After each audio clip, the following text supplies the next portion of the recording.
Two faces of the same serpent. One in our world, the other in the other world. Woe to he who sees both sides of the snake. No! No! Lucas? Lucas, what happened? Ah! Did you hear me? Are you all right? Hey, you've hurt yourself. You're bleeding. I gotta go. I didn't have the slightest idea what had happened.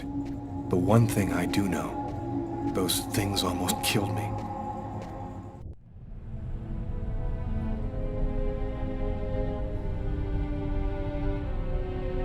This man I'd barely seen on TV was my last hope.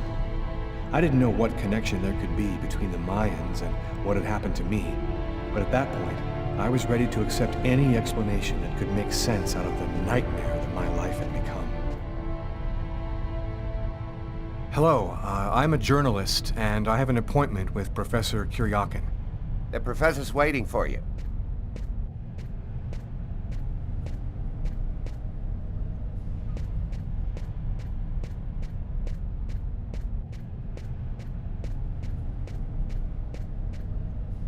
Professor Kuryakin? Yes? My name's John Cunningham. We spoke on the phone. I'm a journalist, and I'm gathering information for an article I'm writing about the Mayan religion. Ah, yes, I've been waiting for you, young man. What paper did you say you write for once again? I write for National Geographic. Bizarre. I know that magazine well, but I've never heard of this man before. It's curious, but your face seems familiar to me. Have we met somewhere before?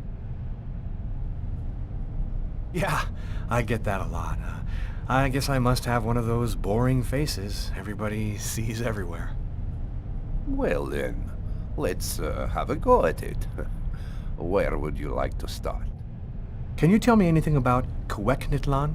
Of course. Come, I'll introduce you.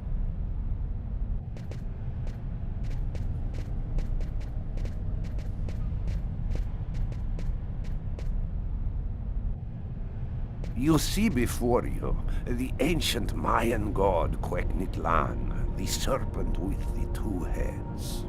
One head sees in this reality, the second in the other world. By opening both mouths, the Mayan oracles could see through the serpent into the other world.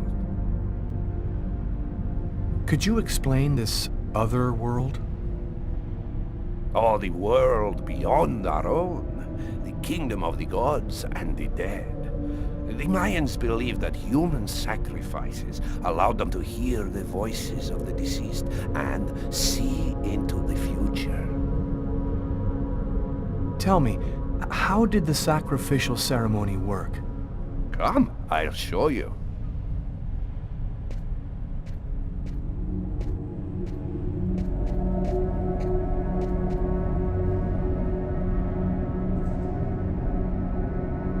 This painting, dating from the 1st century BC, shows a sacrificial ceremony. The victim's agony must have lasted quite some time, the priority being to keep the mouths open as long as possible. The victim was stabbed 3 times, each wound cutting a pulmonary artery leading to the heart. The oracle is not the one stabbing the victim? Oh, the oracle must never soil himself with the blood of another.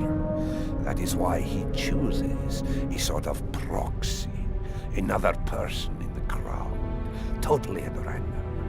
This person becomes the executioner.